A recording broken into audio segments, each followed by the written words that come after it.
20 minute आपके साथ वो, अब मैं थोड़ी सी लिंकिंग और थोड़ी सी लॉजिक, ये मैं आपको समझाने चाहूँ।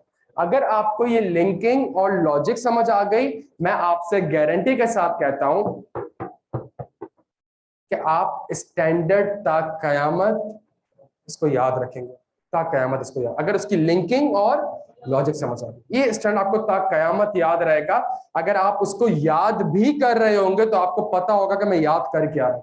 और आप सारी किताब अभी हमारे पास इंशाल्लाह आ जाएगी 3 बजे, जब हम किताब सामने रखेंगे, हम एक सवाल करेंगे, आप कहेंगे सर इतना आसान, हम दूसरा सवाल करेंगे सर आप कहेंगे बहुत आसान, हम तीसरा सवाल करेंगे, चौथा सवाल आप कर ही नहीं पाएंगे, और चौथे सवाल में आधी क्लास कुछ और लिख रही होगी, आधी क्लास कुछ और कुछ तो लिख ही नहीं रहे होंगे, ये भी हो।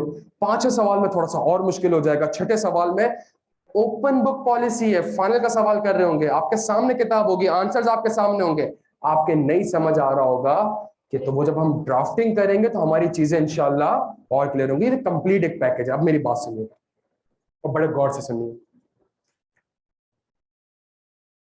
ये याद है अच्छा, ये याद है आयजा 200 क्या कहता है? मैनेजमेंट की जिम्मेदारी है, मैनेजमेंट की जिम्मेदारी है to prepare financial statement in accordance with, to provide and to design and implement. क्या यहां तक बात समझ आती है? ऑडिटर की जिम्मेदारी है, ऑडिटर की जिम्मेदारी है प्यारे बच्चों, to obtain which is the, but it is not the, because there are पहली एस्टिमेट्स, दूसरी, तीसरी, चौथी मैनेजमेंट में नॉट प्रोवाइड। डन हो गया मेरे प्यारे बच्चों, ये बात समझ आती है? अच्छा, थोड़ा सा इसमें अभी वो पीएस वगैरह नहीं लिख रहा, प्रोफेसर नहीं लिख रहा। अगला काम हमने क्या करा था प्यारे बच्चों, जल्दी से बता दें, अगला काम हमने क्या करा था? आइजा 315। और आइजा 315 में हमने कहा था, ये मैं आइजा 315 क्या था, इसका ऑब्जेक्टिव क्या था, इसमें आपको रिस्क को, बच्चों 5 मिनट आपने मुझे जवाब देने सही, ताकि आपको पता चल जाए कि आपको वो चीजें थोड़ी सी बहुत याद है। इसका ऑब्जेक्टिव क्या था 315 का? रिस्क को आइडेंटिफाई करना था। तो कैसे करूं भाई, कैसे करूं? ऑब्टेन एंड अंडरस्टैंडिंग, किस चीज की? एनवायरमेंट की और इंटरनल कंट्रोल।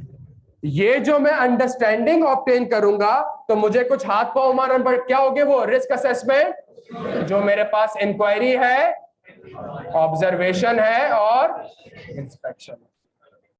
अच्छा, सुनते रहिएगा, नोट किसी ने नहीं करना है, सबने सुनना है। अच्छा जी ये काम कर लिया मैंने, सही है।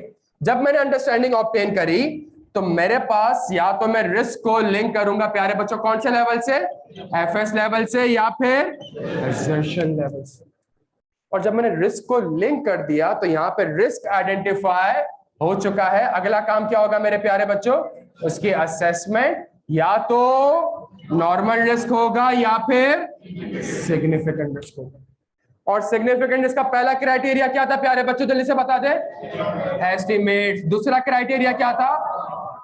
जल्दी से दो और बता दें, लिखा हुआ है बोर्ड पे, जल्दी से दो और बता दें। When the transaction is outside the normal course of business, it shall be treated as a, या चौथी चीज, जब ट्रांजैक्शन आपकी किसके साथ हो रही है?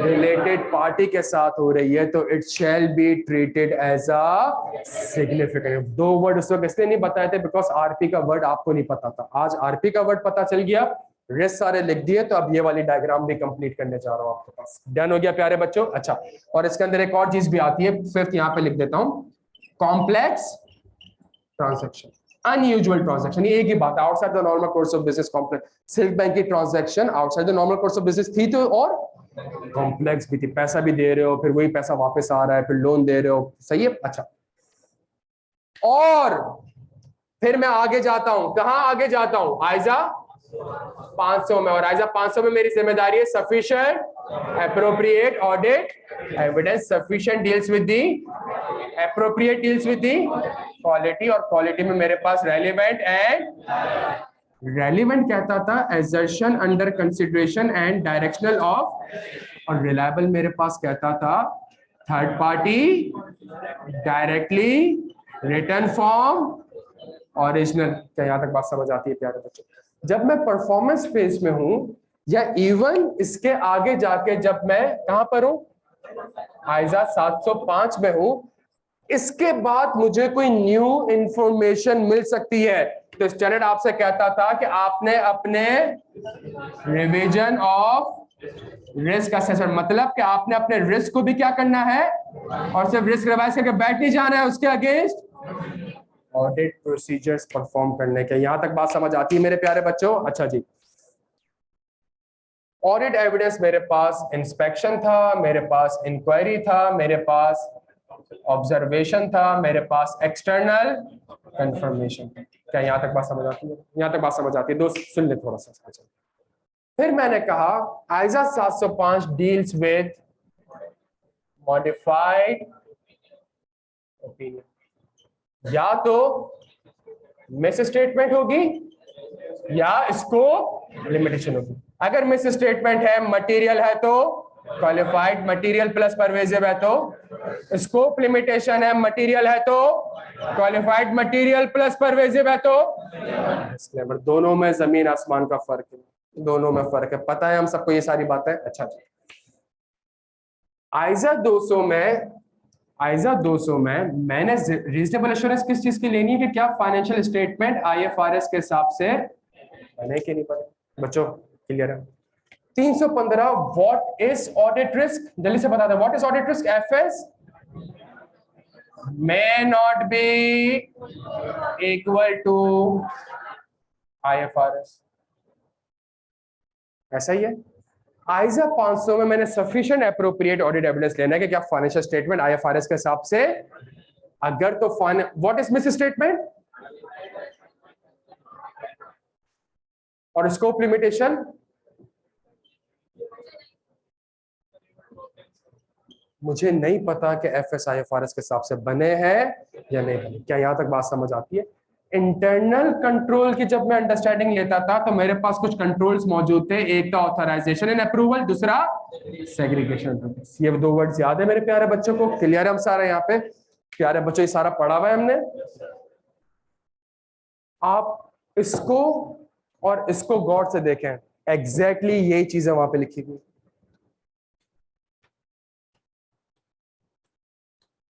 आप अब तक का कॉन्सेप्चुअल फ्रेमवर्क को सामने रखें जो हमने 7 क्लासेस में मेहनत करी है, इसको और ऑडिट के एलिमेंट्स को आप सामने रखें। एग्जैक्टली सारी की सारी चीजें A to Z, सारी की सारी चीजें वहां से डिराइव्ड होकर यहाँ पे बनी है। अगर आप कहते हैं तो मैं आपको प्रूफ करके दिखा सकता हूँ। स्टार्ट करूं मैं इसको? नोट किसी ने नहीं करना है, रजिस्टर हर कोई बंद कर दे। ये 15 मिनट अगर आप मुझे सुन लेंगे, आपके इंशाल्लाह 6 महीने बच जाएंगे प्यारे बच्चों, और आगे का जो 5 साल का सफर है कैफ का, सीफैप का, एमएसए का, फॉर्म का, वो थोड़ा सा अच्छा हो जाएगा। आज तमीज आ गई आइजा को पढ़ने की कि आइजा बना कैसे है।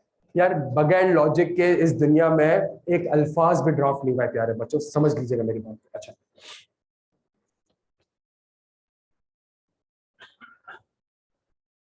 आइजा 550 कहता है एज एन ऑडिटर आपने क्या करना है, रिस्क को आइडेंटिफाई करना है। जब रिस्क को आइडेंटिफाई करना है तो मुझे क्या ऑब्टेन करना पड़ेगा, जल्दी से बताना। ऑब्टेन है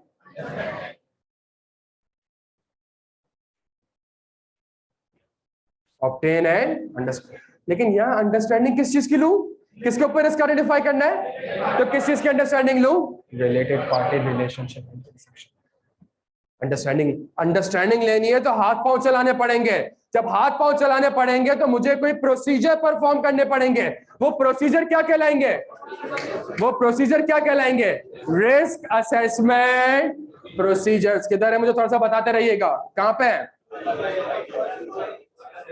रिस्क असेसमेंट प्रोसीजर। कौन सा प्रोसीजर परफॉर्म करने जा रहा हूं, इंक्वायरी परफॉर्म करने जा रहा हूं। किससे परफॉर्म करने जा रहा हूं, मैनेजमेंट से। क्यों कर रहा हूं, मैनेजमेंट से इंक्वायरी क्यों कर रहा हूं, बिकॉज मैनेजमेंट की जिम्मेदारी है to prepare FS in accordance with, और आपकी जिम्मेदारी है, आपकी रिलेटेड पार्टी है, मुझे कैसे पता होगा। तो इंक्वायरी भी किससे कर रहा हूं, मैनेजमेंट से। क्या इंक्वायरी कर रहा हूं, क्या इंक्वायरी कर रहा हूं, नाम बता दो, रिलेशनशिप बता दो, और प्यारे बच्चे तीनों अल्फाज कहां से जादू है, ये तीनों अल्फाज कहां से जादू है, ये मेरे पास IS 24 से। जब मैंने ओपिनियन ही इस चीज के ऊपर देनी है कि एफएस आईएफआरएस के हिसाब से बने हैं कि नहीं बने, तो जो आईएफआरएस कहता है वही तो इंक्वायरीज करूंगा यार, सेंस बनता है इस चीज का। कि बताएं भाई आपके आपके रिलेटेड पार्टी का नाम क्या है, उसके साथ आपने क्या क्या ट्रांजैक्शन और उसके साथ आपका रिलेशनशिप क्या है। मैंने ये काम कर लिया, उसने मुझे बता दिया, डन हो गया। बट मैंने कहा आयजा 315 में तो मैं एक और चीज की भी अंडरस्टैंडिंग लेता था। किस चीज की? इंटरनल कंट्रोल्स की। और आरपी में तो एरर के चांसेस भी ज्यादा है, और आरपी में तो फ्रॉड, और एरर और फ्रॉड को प्रिवेंट करने के लिए, डिटेक्ट करने के लिए, करेक्ट करने के लिए मैनेजमेंट क्या डिजाइन करती है? Internal control. तो एक और इंक्वायरी करूंगा। अगेन ये जो इंक्वायरी है ये क्या है? Risk assessment. किससे इंक्वायरी कर रहा हूं? मैनेजमेंट से। क्यों इंक्वायरी कर रहा हूं? बिकॉज मैनेजमेंट की जिम्मेदारी है to design and implement internal control. तो मैनेजमेंट से मैंने इंक्वायरी करी, बताएं आपके पास क्या कंट्रोल्स मौजूद है कि सारी की सारी आरपी के साथ ट्रांजैक्शन आप आइडेंटिफाई कर चुके हैं। ये प्यारे बच्चों ये 3 वर्ड कहां से आए? अगेन 3 वर्ड IAS 24 से है। मुझे जो काम इसके ऊपर करना है, मुझे ओपिनियन ही इसके ऊपर देनी है। तो बताएं भाई आरपी के साथ ट्रांजैक्शन को आप कैसे आइडेंटिफाई करते हैं? आप कैसे अकाउंट, आपके पास क्या कंट्रोल्स मौजूद है? क्या यहां तक बात समझ आती है? और हमने कहा इंटरनल कंट्रोल। इंटरनल कंट्रोल क्या हो सकते हैं? ऑथराइजेशन है। तो आरपी के साथ जो ट्रांजैक्शन होती है उसको कौन ऑथराइज कर सकता है? और अगर कोई transaction outside the normal course of business है तो उसको किसने ऑथराइज किया है, उसको किसने अप्रूव किया? प्यारे बच्चों ये जो प्रोसीजर्स कहलाएंगे, ये रिस्क असेसमेंट, इससे आरपी के ऊपर मुझे 1% एविडेंस भी ऑब्टेन नहीं हुआ है, बट इससे मुझे अंडरस्टैंडिंग मिल गई है जिसके बेसिस में मैं क्या आइडेंटिफाई कर सकता हूं? मैं रिस्क का। What is audit risk? What is audit risk? The financial statement में तो IFRS क्या कहता है? आरपी को क्या करना है? There is a risk कि मैनेजमेंट ने सारी की सारी आरपी आइडेंटिफाई ना की। There is a risk कि मैनेजमेंट ने सारी की सारी आरपी आइडेंटिफाई ना की हो। IAS 24 क्या कहता है? आरपी को आइडेंटिफाई करना है, अकाउंट फॉर करना है, and there is a risk कि मैनेजमेंट ने सारी की सारी आरपी को एडिक्वेटली डिस्क्लोज ना किया। What is audit risk? The financial statements may not be prepared in accordance with IFRS। का यहां तक बात समझ आती है। और 2 रिस्क मैंने लिख दिए किसके? ये फ्रॉड के रिस्क है। ये कौन सा रिस्क है? फ्रॉड। अच्छा अब मेरी बात सुनो बच्चों, ये क्लियर है? इसकी लॉजिक क्लियर है? इसकी लिंकिंग समझ आ रही है? आगे बढ़। जहां मैंने रिस्क आइडेंटिफाई कर ली है इसका मतलब आयजा 315 खत्म। और रिस्क आइडेंटिफाई करके चुपचाप नहीं बैठा। Outside the normal course of business it shall be treated as significant risk. Fraud का risk it shall be treated as significant risk. मैंने रिस्क को आइडेंटिफाई भी कर लिया, मैंने रिस्क को असेस भी कर लिया। प्यारे बच्चों तो यहां तक बात समझ आती है? क्लियर है आप सारे? यहां पे सुनिएगा मेरी बात। अब जब 315 खत्म हो गया अगली चीज कौन सी होगी? 500। अब मैं रिस्क असेसमेंट प्रोसीजर नहीं करूंगा, अब मैं ऑडिट प्रोसीजर्स परफॉर्म करूंगा in order to obtain sufficient appropriate. मेरा पहला रिस्क था, जानिए किससे सवाल पूछा था? आप खड़े हो जाए जी। मेरा पहला रिस्क कि सारी की सारी आरपी आपने मुझे कम्युनिकेट नहीं करी। तो मैं क्या देख रहा था? Investment register, shareholder register. ये मैं क्यों देख रहा हूं? ताकि मैं रिलेटेड पार्टी को, व्हाट इज रिलेटेड पार्टी, जल्दी छेती छेती, what is related party? IAS 24 के हिसाब से व्हाट इज रिलेटेड पार्टी? अगर ये कंपनी है तो इसकी होल्डिंग कंपनी क्या है? इसकी सब्सिडरी कंपनी क्या है? होल्डिंग की कोई और सब्सिडरी है वो इसकी क्या है? जो इसकी एसोसिएट्स है वो क्या है? अगर इसकी किसी के साथ जॉइंट वेंचर है तो क्या है?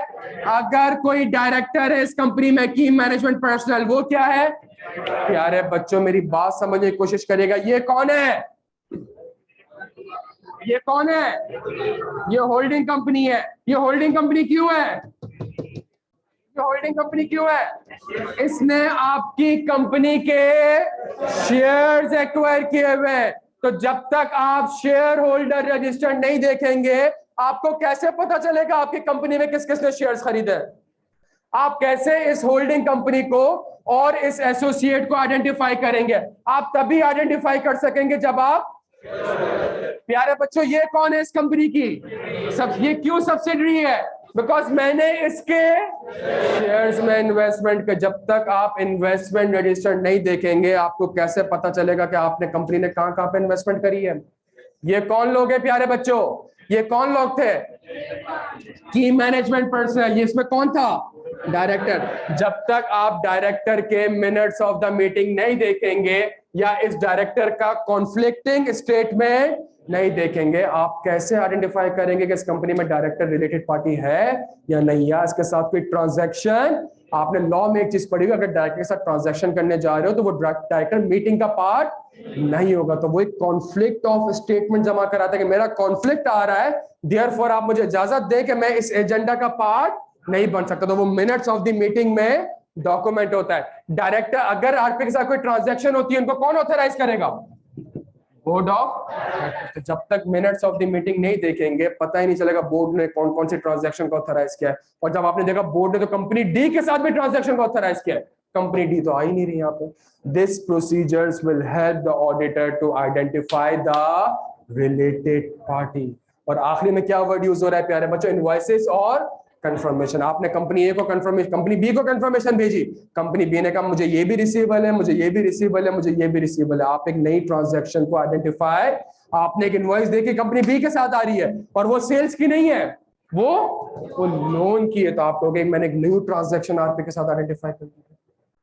क्या यहां तक बात समझ आती है प्यारे बच्चों? क्या ट्रांजैक्शन एडिक्वेटली रिलेटेड पार्टी से हुई? किसके साथ है?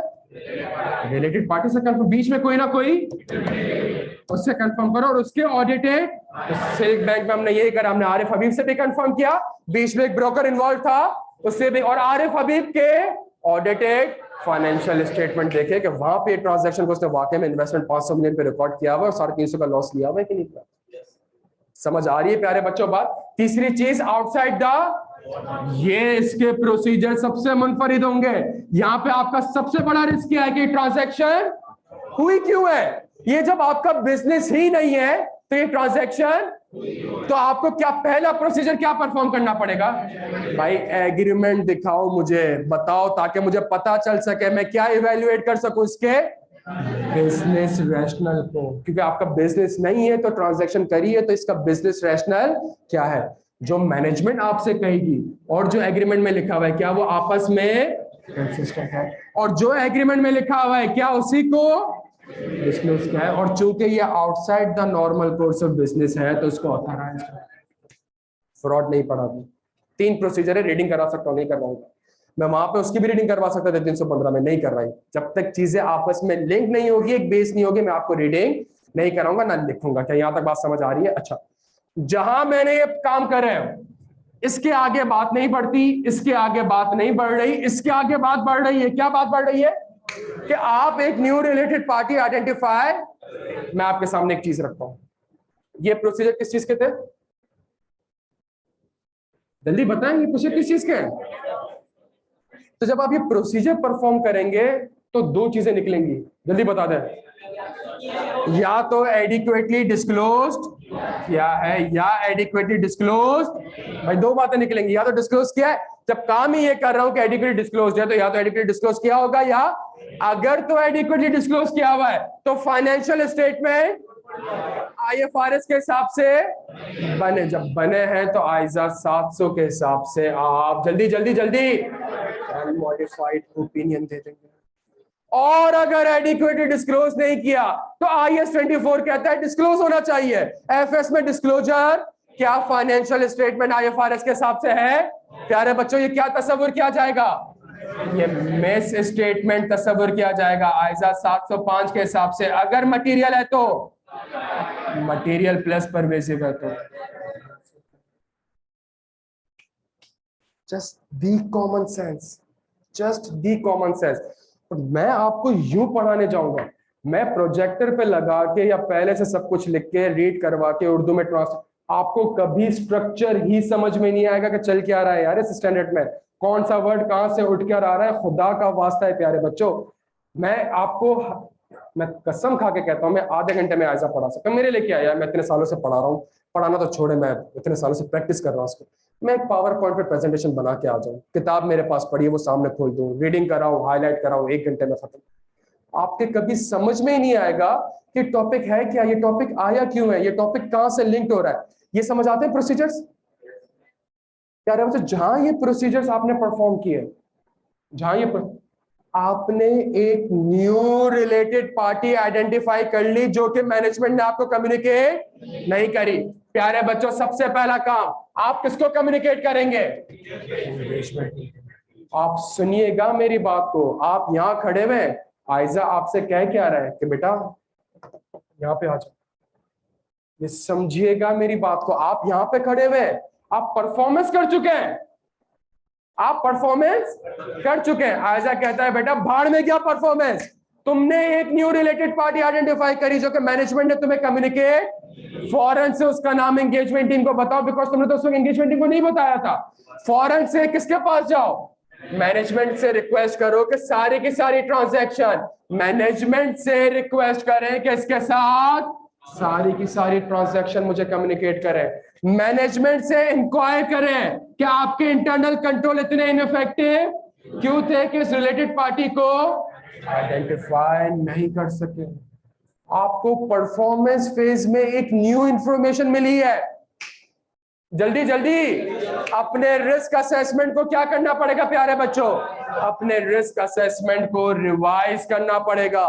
रिस्क असेसमेंट को सिर्फ रिवाइज करके छोड़ नहीं दूंगा, इसके अगेंस्ट मजीद फर्दर ऑडिट प्रोसीजर्स परफॉर्म करूंगा। और ये जो न्यू रिलेटेड पार्टी आइडेंटिफाई हुई है, इसके ऊपर तो एडिक्वेट डिस्क्लोज के ऊपर काम ही नहीं किया आपने। आपने तो अब तक देखा कंपनी बी और कंपनी इसके ऊपर काम किया। आप किसके ऊपर काम करना पड़ेगा? तो क्या वो ट्रांस उसके ऊपर भी ऑडिट प्रोसीजर परफॉर्म करना। और अगर आपको लगता है मैनेजमेंट ने, प्यारे बच्चों अब कौन सा आइजा अप्लाई हो जाएगा? मैं नाम लिख रहा हूं, आइजा 244। और यही मसला होता है, आरपी का सवाल आता है, आंसर आरपी से नहीं होता, आंसर फ्रॉड से होता है। और यहाँ पे फुल स्टॉप नहीं लगा, जब फ्रॉड पढ़ेंगे तो 10 शाखे और खुल जाएंगे हमारे। क्या यहाँ तक बात समझ आ रही है मेरे प्यारे बच्चों? तो ये जितना कुछ लिखा हुआ है, ये सारी की सारी चीजें यहीं पे तो है। एंगेजमेंट टीम को कम्युनिकेट करें, मैनेजमेंट से कहें सारी की सारी ट्रांजैक्शन बताओ, बोलो कि भाई उस वक्त तो कर दे, इतने अच्छे इंटरनल कंट्रोल है कि मैं आरपी को आइडेंटिफाई करूंगा। क्यों ये आरपी आइडेंटिफाई? अपने रिस्क असेसमेंट को रिवाइज करो, उसके अगेंस्ट मजीद ऑडिट प्रोसीजर, जो न्यू रिलेटेड पार्टी आइडेंटिफाई हुई है क्या वो एडिक्वेटली, उसके ऊपर काम करो। और अगर आपको लगता है मैनेजमेंट ने जानबूझ के, तो आइजा 240 फ्रॉड अप्लाई करो। क्या मेरे प्यारे बच्चों, याद क्या स्टैंडर्ड की लॉजिक और लिंकिंग आपको समझ आ रही है? ए टू जेड चीजें सारी लॉजिकल है, लिंक है। क्यों इन्वेस्टमेंट रजिस्टर देख रहा हूं मेरे भाई, समझ आया आपको? क्यों शेयर होल्डर रजिस्टर देख रहा हूं, आपके समझ।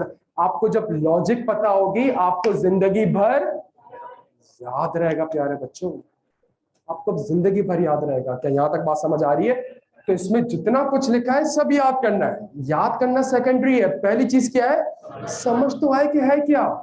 और मैं अभी भी आपको कह रहा हूं, इतना अच्छा समझने के बाद, इतना अच्छा लिखने के बाद, एक second, minutes of the meeting, अच्छा, इतना कुछ समझने के बाद, इतना कुछ लिखने के बाद, जब हम ड्राफ्ट करने बैठेंगे, मैं आपसे हल्फन कह रहा हूं 2 सवाल हो जाएंगे। तीसरा सवाल, ड्राफ्टिंग भी इंपॉर्टेंट है। जब तक प्रैक्टिस करके नहीं जाएंगे प्यारे बच्चों, आप कभी भी पेपर पे नहीं कर सकेंगे। ये बात समझ आती है? ये पूरी डायग्राम आपके सामने बनी है, ये हमारे 7 क्लासेस का कंप्लीट कॉन्सेप्चुअल फ्रेमवर्क है। अब समझ आया 7 क्लासेस हमने क्यों ये टाइम लगाया, ताकि जब हम यहाँ पे पढ़े तो एक एक वर्ड, चाहे इंटरनल कंट्रोल का लिखा हुआ हो, चाहे रिस्क असेसमेंट प्रोसीजर हो, चाहे ऑब्टेनेड, वो मैं एक एक वर्ड समझ में आ रहा हूं। मैं आपके सामने एक आसान बात करने जा रहा हूं, एक बड़ी मैथमेटिकल इक्वेशन बताने जा रहा हूं। ISA 550 is equal to ISA 315 plus ISA 500। That's it, full stop, खत्म।